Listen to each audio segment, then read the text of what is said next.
Hello dear student, SRM একাডেমিতে তোমাদের সকলকে ওয়েলকাম। আজকের আমাদের আপার প্রাইমারি টেটের সোশ্যাল স্টাডিজ প্র্যাকটিস সেটের দ্বিতীয় ক্লাস।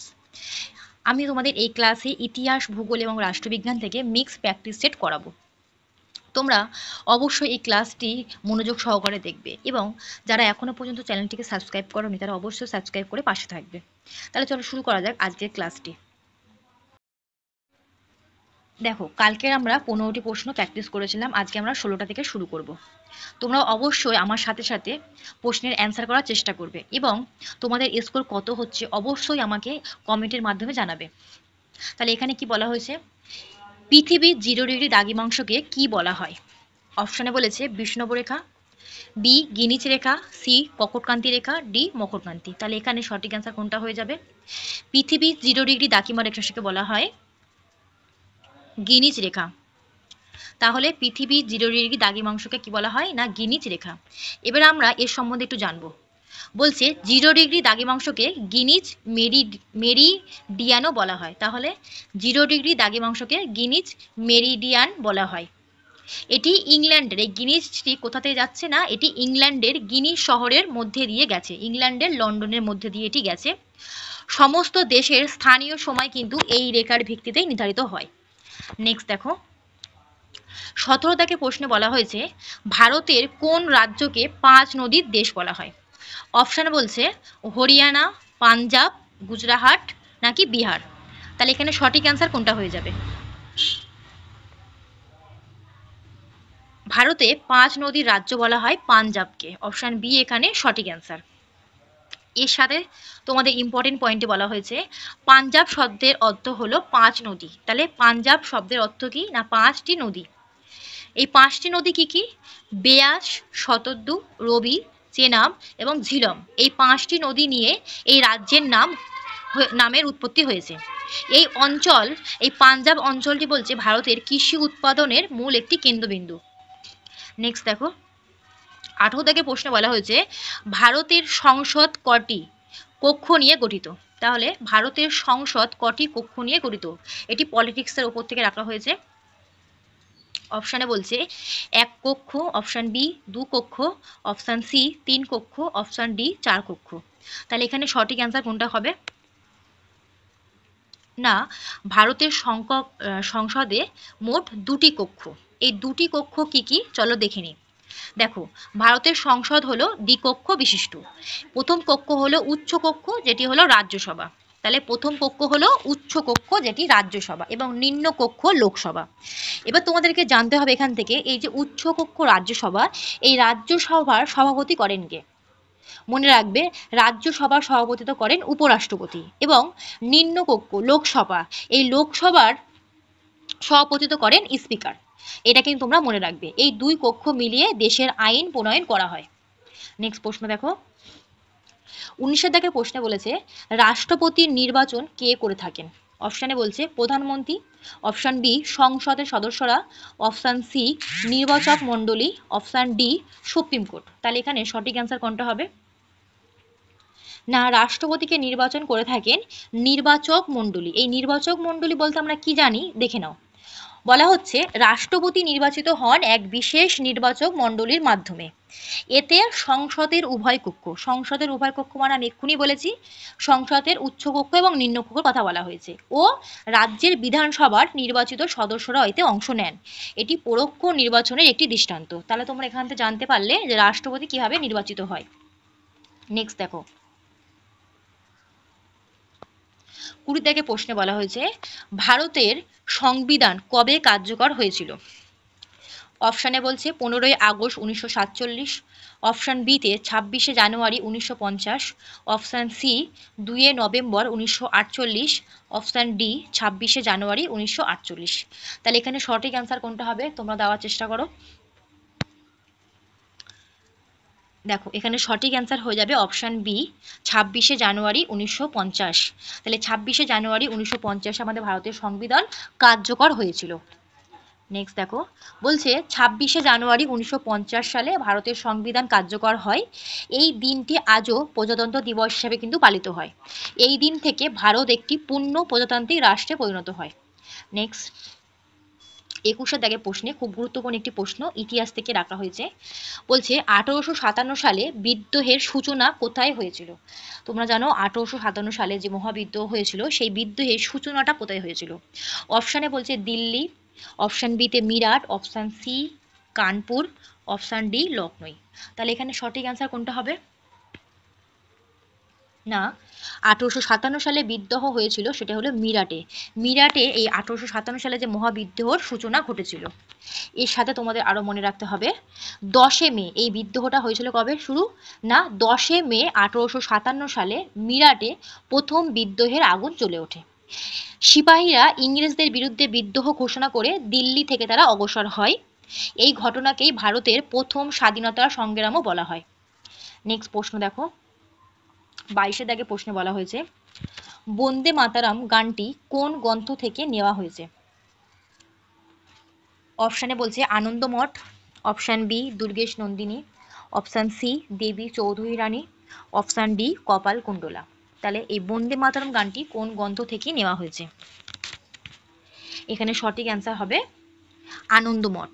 আমরা জানি আনন্দমঠ একটি উপন্যাসের থেকে এই বন্দে মাতারাম গানটি নেওয়া হয়েছে। এখন প্রশ্ন হলো এই আনন্দমঠ উপন্যাসটি কার লেখা?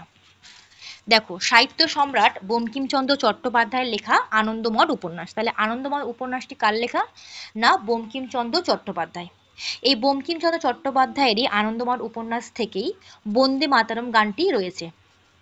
এটি জাতীয়তাবাদের প্রতীক হিসাবে ব্যবহৃত হয়েছিল। পরবর্তীতে এটি ভারতের জাতীয় গানেরও মর্যাদা পায়। নেক্সট দেখো, 23 দাগে প্রশ্নে বলা হয়েছে ভারতীয় জাতীয় কংগ্রেস প্রতিষ্ঠিত হয় কবে?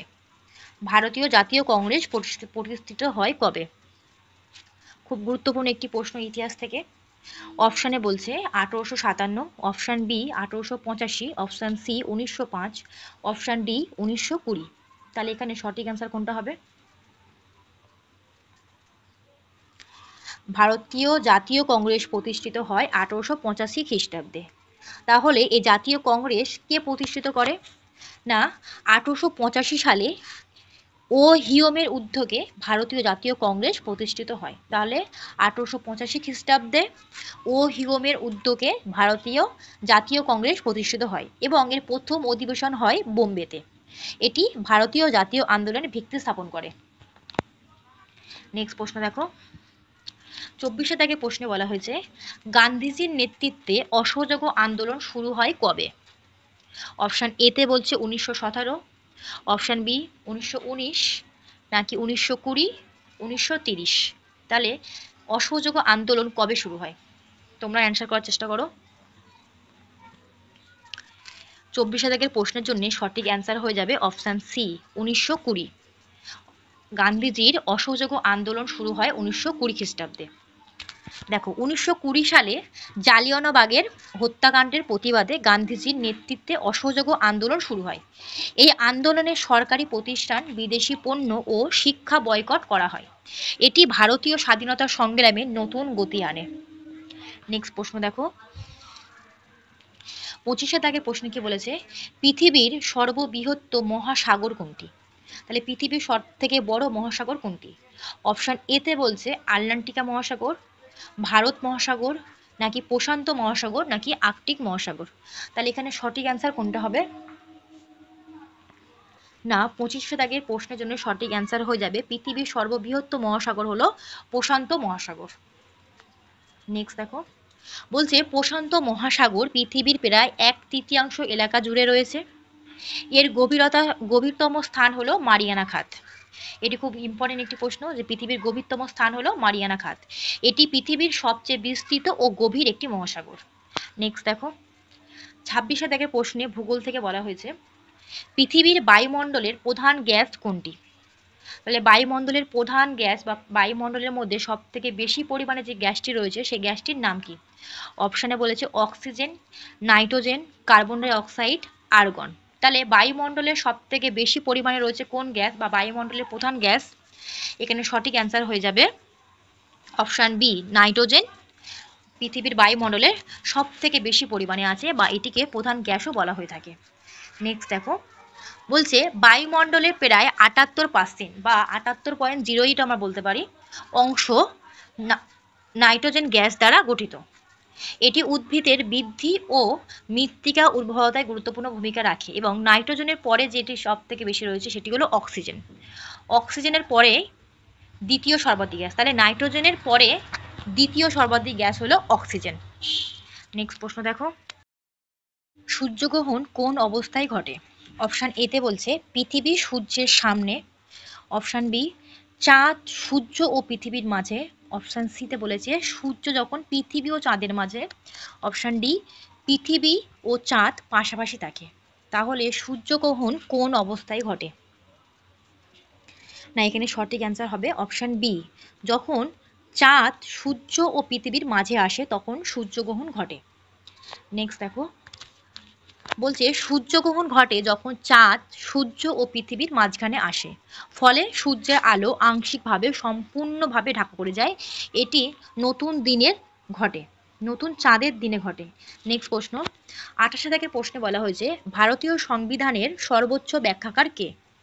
অপশানে বলছে রাষ্ট্রপতি, অপশান বি প্রধানমন্ত্রী, option C supreme court, option D সংসদ। তাহলে ভারতের সংবিধানের সর্বোচ্চ ব্যাখ্যাকার কে? এখানে সঠিক অ্যান্সার হয়ে যাবে অপশান সি সুপ্রিম কোর্ট। তাহলে ভারতের সংবিধানের সর্বোচ্চ ব্যাখ্যাকার হলো সুপ্রিম কোর্ট। নেক্সট দেখো কি বলা হয়েছে, সুপ্রিম কোর্ট হলো ভারতের সর্বোচ্চ বিচার বিভাগ। এটি সংবিধানের ব্যাখ্যা দেয় ও আইন সিদ্ধ সিদ্ধান্ত নেয়।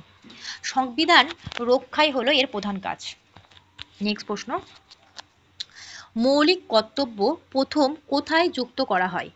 অপশানে বলা হয়েছে 42তম সংশোধনীতে, অপশান বিতে বলেছে 44তম সংশোধনীতে, নাকি 39তম সংশোধনীতে, নাকি 52তম। তাহলে এখানে সঠিক অ্যান্সার কোনটা হয়ে যাবে? না, মৌলিক কর্তব্যগুলি প্রথম যুক্ত করা হয় সেটি হলো 42তম সংশোধনীতে। খুব গুরুত্বপূর্ণ একটি প্রশ্ন যে মৌলিক কর্তব্যগুলি আমাদের কিন্তু 42তম সংশোধনীর মাধ্যমে যুক্ত করা হয়েছিল। এর সাথে তোমাদেরকে মনে রাখতে হবে 1976 সালের 42তম সংশোধনীর মাধ্যমে মৌলিক কর্তব্যগুলি সংবিধানে যুক্ত করা হয়। এতে নাগরিকদের 11টি কর্তব্য উল্লেখ করা রয়েছে। তাহলে মৌলিক কর্তব্য কয়টি? না 11টি। দেশপ্রেম ও সংবিধানের রক্ষার উপরে গুরুত্ব দেওয়া হয়েছে। নেক্সট দেখো, 30 দাগের প্রশ্ন এবং শেষ প্রশ্নে বলা হয়েছে জাতীয় মানবাধিকার কমিশনের প্রধান কে? অপশানে বলছে রাষ্ট্রপতি, অপশান বি প্রধান বিচারপতি, অপশান সি প্রধান নির্বাচন কমিশন, অপশান ডি লোকসভার স্পিকার। তাহলে জাতীয় মানবাধিকার কমিশনের প্রধান কে?